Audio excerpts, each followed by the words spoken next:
الحمدللہ وکفا وسلام علی عبادہ الذین اصطفیٰ اشہد ان لا الہ الا اللہ وحدہ لا شریک لہ واشہد ان محمدا عبدہ ورسولہ صلی اللہ علیہ وآلہ وسلم۔ اللہم صلی علی محمد وعلی آل محمد کما صلیت علی ابراہیم وعلی آل ابراہیم انک حمید مجید۔ اللہم بارک علی محمد وعلی آل محمد کما بارکت علی ابراہیم وعلی آل ابراہیم انک حمید مجید۔ اما بعد، ناظرین کرام، حدیث جبریل کے حوالے سے ہماری گفتگو کا سلسلہ جاری ہے، اور حدیث جبریل کے سلسلے میں گزشتہ پروگرام میں ہم نے احسان کے بارے میں بات کی تھی۔ ناظرین کرام، احسان کے بارے میں نبی پاک صلی اللہ علیہ وآلہ وسلم سے حضرت جبریل علیہ السلام نے انسانی شکل میں آ کے سوال کیا تھا کہ اخبرنی عن الاحسان، کہ مجھے احسان کے بارے میں بتائیے۔ تو نبی پاک صلی اللہ علیہ وآلہ وسلم نے احسان کے بارے میں بتایا تھا، الاحسان ان تعبد اللہ کأنک تراہ فإن لم تکن تراہ فإنہ یراک، کہ احسان یہ ہے کہ تو اللہ کی عبادت اس طرح سے کرے جیسے تو اللہ کو دیکھ رہا ہے، اور اگر تو اللہ کو نہیں دیکھ رہا تو اللہ تعالیٰ تو تجھے دیکھ رہا ہے۔ ناظرین کرام، اسی حوالے سے ہماری گفتگو گزشتہ 2 پروگرامات کے اندر جاری رہی۔ احسان کیا ہے، احسان کے مراتب کیا ہیں، اور پھر احسان کی ہماری زندگی کے اندر وسعت کیا ہے، اس کے حوالے سے تفصیل سے گفتگو ہوئی۔ آج کے پروگرام میں ہم نے یہ دیکھنا ہے کہ جن کو اللہ تعالیٰ نے قرآن پاک کے اندر محسنین فرمایا ہے، اور جہاں جہاں قرآن پاک میں محسنین کا لفظ آیا ہے وہاں اللہ تعالیٰ انسانوں سے کس طرح کی صفات کا مطالبہ فرماتا ہے، یا کس طرح کی صفات انسانوں کے اندر موجود ہوں تو ان صفات کے حاملین کو محسنین کہا جاتا ہے، کیونکہ اللہ تعالیٰ نے قرآن پاک میں متعدد مقامات پر یہ ارشاد فرمایا ہے کہ اللہ تعالیٰ محسنین کے ساتھ محبت فرماتے ہیں، اللہ تعالیٰ محسنین کو پسند فرماتے ہیں۔ واللہ یحب المحسنین، کہیں فرمایا ان اللہ یحب المحسنین، کہیں فرمایا واللہ لا مع المحسنین، کہ اللہ تعالیٰ محسنین کے ساتھ ہے، اللہ محسنین کو پسند کرتا ہے۔ تو محسنین کی صفات کون سی ہیں، آج کے پروگرام میں ہمیں انہی صفات کا جائزہ لینا ہے قرآن پاک کی روشنی میں، کہ وہ کون سی صفات ہیں جو مسلمان اپنے اندر پیدا کر لے تو وہ محسنین میں سے ہو سکتا ہے۔ ناظرین کرام، اس کے بارے میں ایک تو بات یہ ذہن میں رہنی چاہیے کہ اللہ تعالیٰ نے جو امتحان ہمارا کرنے کے لیے اس دنیا میں ہمیں بھیجا ہے، وہ امتحان ہی اس بات کا ہے کہ ہم میں سے کون محسن بننے کی کوشش کرتا ہے۔ الذی خلق الموت والحیات لیبلوکم ایکم احسن عملا، کہ یہ زندگی اور موت کا کارخانہ اللہ تعالیٰ نے اس لیے پیدا فرمایا ہے کہ تاکہ وہ اس بات کا امتحان کرے کہ تم میں سے اچھے عمل، حسن عمل کرنے والا کون ہے، یعنی عمل کے اندر حسن پیدا کرنے والا کون ہے۔ اور جو شخص عمل کے اندر حسن پیدا کرنے کی کوشش کرتا ہے وہ محسن ہوتا ہے۔ گویا اس سے نتیجہ یہ نکلا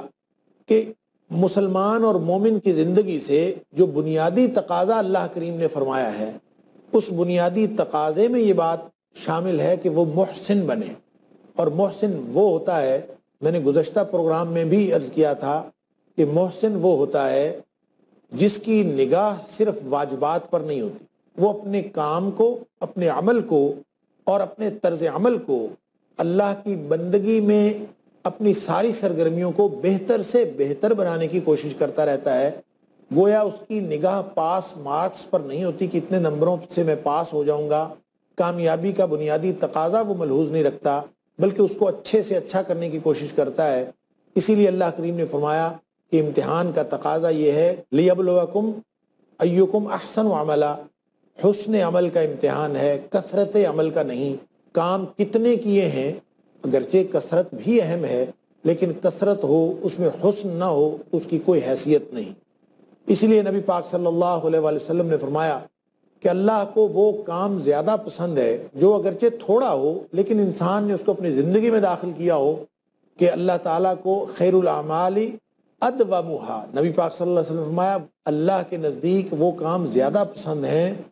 کہ ادومھا جو ہمیشہ انسان کرتا ہے، اپنی زندگی میں داخل کرتا ہے، وَإِن قَلَّ، چاہے وہ تھوڑے ہوں لیکن وہ اچھے ہوں، تو حسن عمل کا ہر وقت کوشش کرنے والا وہ محسن ہے، اور ایسے لوگ اللہ تعالیٰ کو پسند ہیں۔ اللہ تعالیٰ نے قرآن پاک میں اس کی وضاحت مزید اس طرح سے فرمائی کہ جو شخص اپنے آپ کو اپنے اللہ کے سپرد کر دے اور پوری زندگی اپنے آپ کو اللہ کے سپرد کر کے اسی کی مرضی کے مطابق گزارنے کی کوشش کرے، وہ محسن ہے۔ فرمایا بلا من اسلم وجہہ للہ وہو محسن، جو شخص اپنی مرضیاں چھوڑ دیتا ہے، جو شخص اپنی خواہشات کی تکمیل کو ترک کر دیتا ہے اور صرف اللہ کی رضا کو ملحوظ رکھتا ہے، وہ محسن ہے۔ بلا من اسلم وجہہ للہ، اپنا چہرہ، اپنی ذات، اپنا آپ اپنے اللہ کے سپرد کر دیا، وہو محسن، وہ ہے محسن۔ فرمایا فلہ اجرہ عند ربہ ولا خوف علیہم ولا هم یحزنون، اس کے لیے اللہ کے ہاں اجر ہے، اس کے لیے اللہ تعالیٰ نے اجر رکھا ہے، اور ان کو نہ کبھی کوئی خوف ہوگا اور نہ وہ غمگین ہو۔ اسی طرح ناظرین کرام، اس طرز عمل کا یعنی محسن بننے کے طرز عمل کا تقاضا یہ ہے کہ انسان ہر وقت ہر عمل اچھے سے اچھا کرنے کی کوشش کرے۔ اللہ تعالیٰ نے قرآن پاک میں یہی فرمایا وَأَنفِقُوا فِي سَبِيلِ اللَّهِ، تم اللہ کے راستے میں خرچ کرو، وَلَا تُلْقُوا بِأَيْدِيكُمْ إِلَى التَّهْلُكَةِ، اور اپنے آپ کو تم ہلاکت اور بربادی میں اپنے ہاتھوں نہ ڈالو، وَأَحْسِنُوا إِنَّ اللَّهَ يُحِبُّ الْمُحْسِنِينَ، اور اپنے کاموں کو اچھے سے اچھا کرنے کی کوشش کرو۔ گویا ہر کام کے اندر احسان پیدا کرنے کی کوشش کرو، ہر کام میں احسان پیدا کرنے کی کوشش کرو گے تو محسن بنو گے۔ ان اللہ یحب المحسنین، گویا محسنین کی صفات، جن محسنین کو اللہ تعالیٰ پسند فرماتا ہے، جن محسنین سے اللہ تعالیٰ محبت رکھتا ہے، وہ اپنے اندر ایسی صفات پیدا کرتے ہیں کہ ہر کام حسن عمل، ہر کام بہترین احسان کے مطابق کیا جائے، ہر کام صرف اس کے ظاہری طرز عمل کے مطابق نہ کیا جائے اور ظاہری خوبصورتی کے مطابق نہ کیا جائے، بلکہ اس کے اندر ظاہری اور باطنی خوبصورتی پیدا کر کے پروفیشنل طریقے سے ہر کام کو کرنا۔ ناظرین کرام، گزشتہ سے پیوستہ پروگرام میں بھی میں نے عرض کیا تھا کہ احسان جب عبادات میں ہوگا تو اس کا مطلب یہ ہوگا کہ اس عبادت کو اچھے سے اچھا ظاہری کیفیت اور باطنی کیفیت کے اعتبار سے بنانے کی کوشش کرنا، یہ احسان ہوگا عبادات کے اندر۔ لیکن معاملات کے اندر احسان یہ ہے، اور معاملات میں محسنین وہ ہیں جو ہر کام کو جو بھی ان کے ذمے لگایا گیا ہے، وہ عوامی نوعیت کا کام ہے یا ذاتی نوعیت کا کام ہے یا حکومتی نوعیت کا کام ہے، جو بھی کام ان کے ذمے لگایا ہے وہ اس کو بہترین طریقے سے پوری خوبی کے ساتھ ادا کرنے کی کوشش کرتے ہیں۔ یہی وہ لوگ ہیں جن کو اللہ تعالیٰ محسن بتاتا ہے۔ ناظرین کرام، حابیل اور قابیل، جو آدم علیہ السلام کے اولین دو بیٹے، جن کا آپس میں جھگڑا ہوا، اور اس جھگڑے کا فیصلہ کرنے کا طریقہ یہ بتایا گیا کہ تم دونوں قربانی کرو، اور اللہ تعالیٰ نے اس کا ذکر سورۃ المائدہ کے اندر بھی فرمایا ہے کہ ان دونوں نے قربانی کی۔ تو وہاں ایک کی قربانی قبول ہوگی، دوسرے کی قربانی قبول نہیں ہوئی۔ جس کی قربانی قبول ہوئی اس کا یہی فرق تھا ناظرین کرام کہ جس نے یعنی حابیل نے قربانی کی، اس دور میں قربانی کرنے کا طریقہ کار یہ ہوتا تھا کہ قربان گاہ بنی ہوتی تھی، اور جس نے جو چیز قربان کرنی ہوتی یعنی اللہ کے راستے میں خرچ کرنی ہوتی، وہ اس جگہ پہ لا کے رکھ دیتا تھا۔ آسمان سے آگ آتی تھی اور وہ آ کے اس قربانی والی چیز، اس خرچ کی ہوئی چیز پر پڑتی، اور اگر تو وہ چیز اللہ کے ہاں قبول ہوتی تو وہ اس کو بھسم کر کے ختم کر کے آگ واپس چلی جاتی، اور اگر آگ پڑنے کے بعد واپس چلی جاتی اور وہ چیز اپنی جگہ پہ پڑی کی پڑی رہ جاتی، تو اس کا مفہوم یہ تھا کہ وہ قربانی اللہ کے ہاں قبول نہیں ہوئی۔ یوں حابیل جس کی قربانی قبول ہوئی، وہ بہترین دو جانور جو اس کو بہت پسند تھے، وہ قربانی کے لیے اللہ کے راستے میں خرچ کرنے کے لیے وہاں لا کے رکھے، جبکہ قابیل جو تھا وہ غلے کا کاروبار کرتا تھا، اور اس نے ایک بہت بڑا ڈھیر لگا دیا، لیکن ایسا غلہ جو ایک نمبر کا غلہ نہیں تھا، یعنی کم تر نوعیت کا غلہ خرچ کیا، اس کی قربانی قبول نہیں ہوئی۔ اور جس کی قربانی قبول ہوئی وہ اس لیے قبول ہوئی کہ اس نے بہترین چیز اللہ کے راستے میں دی تھی۔ تو ناظرین کرام، بات یہ سمجھ میں آئی کہ یہ جو خرچ کرنا ہے، جو اللہ نے محسنین کی صفت بیان کی ہے، کہ محسنین اللہ کے راستے میں خرچ کرتے ہیں، اس کا مطلب یہ نہیں ہے کہ فالتو مال، پرانے کپڑے، ایسی چیزیں جو ان کو خود پسند نہیں ہوتی صرف وہ خرچ کرتے ہیں، وہ بھی خرچ کرنی چاہیے، اگر فالتو چیزیں ہیں تو وہ بھی اللہ کے راستے میں دے دینی چاہیے، لیکن وہ چیزیں خرچ کرنا جو بہت پسند ہیں یہ محسنین کی صفات میں سے ایک صفت ہے۔ ناظرین کرام، گفتگو کا سلسلہ جاری ہے، لیکن یہاں پہ ہم ایک مختصر سے وقفے کے لیے جائیں گے، امید ہے کہ اس کے بعد بھی آپ ہمارے ساتھ رہیں گے۔ حاضر ہوتے ہیں کچھ دیر بعد۔ السلام علیکم ورحمۃ اللہ وبرکاتہ۔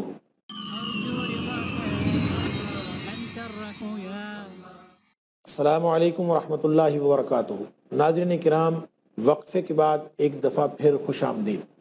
بات ہو رہی ہے محسنین کی صفات کی، اور وقفے سے پہلے قرآن پاک کی آیات کی روشنی میں نے چند صفات محسنین آپ کے سامنے رکھی، اور ناظرین کرام ایک صفت جو اللہ کریم نے بیان فرمائی محسنین کی سورہ بقرہ کی اس آیت میں جہاں اللہ تعالیٰ نے بنی اسرائیل کو حکم دیا تھا، جب بنی اسرائیل نے مطالبہ کیا کہ ہم تو من اور سلوہ سے اکتا گئے ہیں، جو آسمانی کھانا اترتا ہے ہمارے لیے ہم اس سے اکتا گئے ہیں، ہم تو سبزیاں کھانا چاہتے ہیں، کھیتی باڑی کرنا چاہتے ہیں، اور زمین سے اگنے والی سبزیاں خود کاشت کر کے کھانا چاہتے ہیں، تو اللہ تعالیٰ نے اس وقت حکم دیا تھا کہ تم قریبی بستی میں چلے جاؤ، اور اس قریبی بستی کے اندر وہ سارا کچھ موجود ہے جو تم چاہتے ہو، تو پھر وہاں سے اپنی مرضی کی سبزیاں اگا کے کھاؤ اور جو کرنا چاہتے ہو کرو۔ وہاں پہ اس موقع پر اللہ کریم نے ارشاد فرمایا کہ وَادْخُلُوا الْبَابَ سُجَّدًا، کہ دیکھو تم نے جب داخل ہونا ہے شہر کے دروازے میں سجدہ کرتے ہوئے داخل ہونا ہے، اور وَقُولُوا حِطَّةٌ، اور یہ کہتے ہوئے داخل ہونا ہے کہ اللہ تو ہماری بخشش کر دے۔ فرمایا نغفر لکم خطایاکم، ہم تمہاری خطائیں ساری کی ساری معاف فرما دیں گے، وَسَنَزِيدُ الْمُحْسِنِينَ، اور ہم محسنین کو اس سے بھی زیادہ عطا فرمائیں گے۔ تو یہاں جو محسنین کا ذکر آیا ہے، اس سے نتیجہ یہ نکلا کہ محسنین کی صفات میں سے ہے وہ دونوں صفات جن کا تذکرہ اللہ کریم نے یہاں فرمایا کہ ایک تو سجدن، داخل ہو اطاعت اور فرمانبرداری کرتے ہوئے، جھکتے ہوئے، سجدہ کرتے ہوئے۔ اس کا مطلب یہ ہے کہ محسنین وہ ہوتے ہیں جو پوری زندگی اللہ تعالیٰ کی اطاعت اور فرمانبرداری میں گزارتے ہیں، اور اس کا اظہار اپنے طرز عمل میں پوری زندگی کے اعمال میں بھی کرتے ہیں، اور ساتھ نمازیں پڑھ کے، سجدوں کی کثرت کر کے، رکوع کی کثرت کر کے وہ اپنی عاجزی کا ثبوت دیتے ہیں، گویا وہ عاجزی اختیار کرنے والے لوگ ہوتے ہیں، بندگی کرنے والے لوگ ہوتے ہیں۔ ایک محسنین کی صفت یہاں سے یہ معلوم ہوئی۔ دوسری صفت ناظرین کرام یہاں سے جو معلوم ہوئی وہ یہ ہے کہ وَقُولُوا حِطَّةٌ، کہ اللہ تعالیٰ نے فرمایا کہ وہ لوگ گویا بخشش مانگتے ہیں اللہ سے، اور ہمیشہ اللہ سے مغفرت طلب کرتے رہتے ہیں، معافی مانگنے والے لوگ، ہمیشہ رب اغفرلی رب اغفرلی کہنے والے لوگ کہ اللہ تو ہماری مغفرت فرما دے۔ گویا محسنین وہ ہوتے ہیں جو ایک طرف تو اعمال اچھے کرتے ہیں، جو میں نے سابقہ گفتگو میں آپ کے سامنے رکھا کہ محسنین کہتے ہی ان کو ہیں جو ہر عمل بہترین سے بہترین کرتے ہیں، اور بہترین عمل کرتے ہوئے بھی گویا وہ بخشش طلب کرتے رہتے ہیں، وہ کسی عجب میں مبتلا نہیں ہوتے، کسی ایسی خود پسندی میں مبتلا نہیں ہوتے، کسی ایسی غلط فہمی میں مبتلا نہیں ہوتے کہ اب وہ جو کام کر رہے ہیں چونکہ وہ بہترین کام کر رہے ہیں لہٰذا ان کو کسی بخشش مانگنے کی ضرورت نہیں ہے، کسی عاجزی کی ضرورت نہیں ہے، بلکہ فرمایا قولوا حطہ، یہ کہتے رہو کہ اللہ تو ہمیں معاف کر دے، اللہ سے مغفرت طلب کرتے رہو، اور اللہ تعالیٰ فرماتا ہے نغفر لکم خطایاکم، ہم تمہاری خطائیں معاف کر دیں گے۔ اس کی وجہ یہ ہے ناظرین کرام، محسن جتنا مرضی نیکیاں کرنے والا بن جائے، اپنے آپ کو بہتر سے بہتر بنا لے، لیکن وہ خطا کار تو بہرحال ہے، اس لیے کہ وہ انسان ہے۔ نبی پاک صلی اللہ علیہ وآلہ وسلم نے فرمایا کل بنی آدم خطاؤن، آدم کا ہر بیٹا خطا کار ہے، وخیر الخطائین التوابون، بہترین خطا کار وہ ہیں جو توبہ کرتے ہیں، یعنی واپس آ جاتے ہیں، اللہ سے بخشش طلب کرتے ہیں۔ ناظرین کرام، توبہ اور استغفار دو الگ الگ چیزیں ہیں۔ استغفار قول ہے، توبہ عمل ہے۔ گویا محسنین وہ ہوتے ہیں جو استغفار بھی کرتے ہیں، یعنی اللہ تعالیٰ سے مغفرت طلب کرتے رہتے ہیں، اور زبان سے، اپنے قول سے ہمیشہ معافی مانگتے رہتے ہیں۔ نبی پاک صلی اللہ علیہ وآلہ وسلم نے فرمایا، میں یعنی نبی پاک صلی اللہ علیہ وسلم ایک دن میں 70 سے زیادہ مرتبہ استغفار کرتے ہیں، یعنی نبی پاک صلی اللہ علیہ وآلہ وسلم ایک دن میں 70 سے زیادہ دفعہ استغفار فرماتے تھے۔ ایک حدیث میں آتا ہے کہ آپ 100 دفعہ استغفار فرماتے تھے۔ تو آپ نے حکم فرمایا کہ امتیوں تم بھی اللہ تعالیٰ سے مغفرت مانگا کرو، گویا محسنین بننے کی کوشش کیا کرو، اچھے عمل بھی کرنا ہے اور ساتھ ہی ساتھ اپنے اعمال کی کوتاہی سے معافی مانگتے رہنا ہے، اور اس خوف میں بھی مبتلا رہنا کہ کہیں میرا اللہ میرا کوئی عمل نامقبول نہ کر دے۔ سورہ مومنون کے اندر اللہ تعالیٰ نے ایسے صاحب ایمان لوگوں کی اور ایسے محسنین کی صفات بیان فرمائی ہیں کہ جو ایمان رکھتے ہیں آخرت پر بھی، اللہ پر بھی، اللہ کی آیات پر بھی، اور صدقہ خیرات کرتے ہیں، نیکیاں کرتے ہیں، لیکن ساتھ ہی ساتھ ڈرتے ہیں۔ والذین یؤتون ما آتوا وقلوبہم وجلہ، ان کے دل دہلے ہوئے ہوتے ہیں، دل ڈرے ہوئے ہوتے ہیں، لرز جاتے ہیں اس بات پہ کہ انہم الی ربہم راجعون، کہ وہ اپنے رب کی طرف لوٹ کر جانے والے ہیں، وہاں جا کے ان کا معاملہ پتہ نہیں کیسا ہوگا، کہیں ان کے اعمال نامقبول نہ ہو جائیں۔ یہی تشریح ان آیات کی نبی کریم صلی اللہ علیہ وآلہ وسلم نے فرمائی۔ ترمذی شریف کے ایک حدیث کے مطابق جب حضرت عائشہ صدیقہ رضی اللہ تعالی عنہا نے پوچھا تھا کہ اللہ کے رسول، ان ڈرنے والوں سے کون لوگ مراد ہیں، تو نبی پاک صلی اللہ علیہ وسلم نے فرمایا تھا کہ ان سے مراد خطائیں کرنے والے، برائیاں کرنے والے اور برائیوں میں مبتلا لوگ نہیں ہیں، بلکہ ان سے مراد نیکیاں کرنے والے لوگ ہیں جو نیکیاں کرتے ہوئے بھی اللہ سے ڈرتے ہیں۔ تو معلوم یہ ہوا کہ محسنین کی ایک صفت یہ ہے کہ وہ ہر وقت اللہ سے معافیاں طلب کرتے رہتے ہیں۔ اسی طرح ناظرین کرام، وہ آیت سورہ آل عمران کی جو وقفے سے پہلے میں آپ کے سامنے رکھ چکا ہوں، اللہ کے راستے میں مال خرچ کرنے کے حوالے سے، وہاں بھی اللہ تعالیٰ نے محسنین کی دو مزید صفات کی طرف اشارہ فرمایا کہ الذین ینفقون فی السراء والضراء، کہ محسنین وہ ہوتے ہیں جو خوشحالی میں بھی اور تنگ دستی میں بھی ہمیشہ اللہ کے راستے میں مال خرچ کرتے ہیں۔ ساتھ فرمایا والکاظمین الغیظ والعافین عن الناس، کہ وہ لوگ غصے کو پی جانے والے، غصے میں صبر کرنے والے، اور والعافین عن الناس، اور لوگوں سے، لوگوں کی خطاؤں سے درگزر کرنے والے ہوتے ہیں۔ ناظرین کرام، یہ بھی بہت ہی اہم صفات ہیں۔ غصے کے وقت انسان اپنے آپے سے باہر ہو جاتا ہے۔ غصہ ایک ایسی کیفیت کا نام ہے جس وقت انسان کا دماغ معوف ہو جاتا ہے،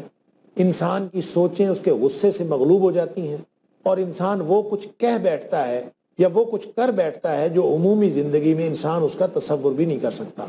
لیکن محسنین، چونکہ ان کی پوری زندگی ایک ایسے طرز پر گزر رہی ہوتی ہے اور ایسا مشن انہوں نے اپنی زندگی میں اپنایا ہوا ہوتا ہے کہ وہ ہر لمحہ اپنے اللہ کو راضی کرنے کی فکر میں رہتے ہیں، لہٰذا فرمایا کہ ان کی ایک صفت یہ ہے کہ غصے کے وقت وہ غصے کا اظہار نہیں کرتے، وہ غصے کے وقت غصے کے بقدر اور غصے کی سطح کے مطابق وہ کر نہیں گزرتے جو کچھ ان کے دل میں آ رہا ہوتا ہے، بلکہ وہ پی جاتے ہیں غصے کو۔ والکاظمین الغیظ، غصے کے عالم میں صبر کرتے ہیں۔ اور ناظرین کرام، جب غصہ کیفیت ہی ایسی ہے کہ اس کیفیت میں انسان کو اپنے آپ پر کنٹرول نہیں رہتا، تو اس غصے کو کیسے کنٹرول کیا جائے؟ محسن بننے کے لیے اور محسنین کی سی صفات اپنے اندر پیدا کرنے کے لیے انسان کیا کرے؟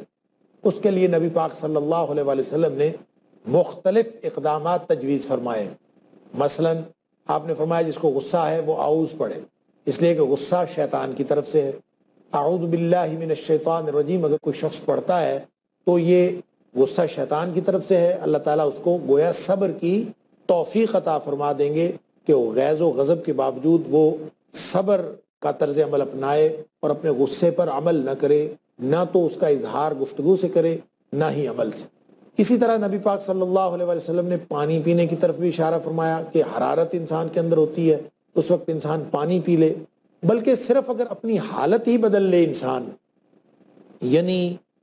کھڑا تھا تو بیٹھ جائے، بیٹھا ہے تو کھڑا ہو جائے، صرف اپنی حالت کے اندر تبدیلی کر لے، اس سے بھی غصے کے اندر ٹھہراؤ آ جاتا ہے۔ ناظرین کرام، دوسری صفت جو یہاں اس آیت میں، بلکہ تیسری صفت کہنا چاہیے، جو بیان ہوئی تھی، وہ ہے والعافین عن الناس، کہ وہ لوگوں کو معاف کر دینے والے، لوگوں کی خطاؤں سے درگزر کرنے والے۔ یہ بھی غصے کے ساتھ ملتی جلتی صفت ہے، اور غصے کے ساتھ ہی جو اللہ کریم نے اس کا ذکر فرمایا کہ اس سے بھی یہی محسوس ہوتا ہے کہ انسان کو اکثر اوقات غصہ دوسروں کی حرکتوں سے آتا ہے کہ فلاں نے یہ حرکت کیوں کی، فلاں نے یہ گناہ کیوں کیا۔ لوگ اگر ایسی حرکتیں کرتے ہیں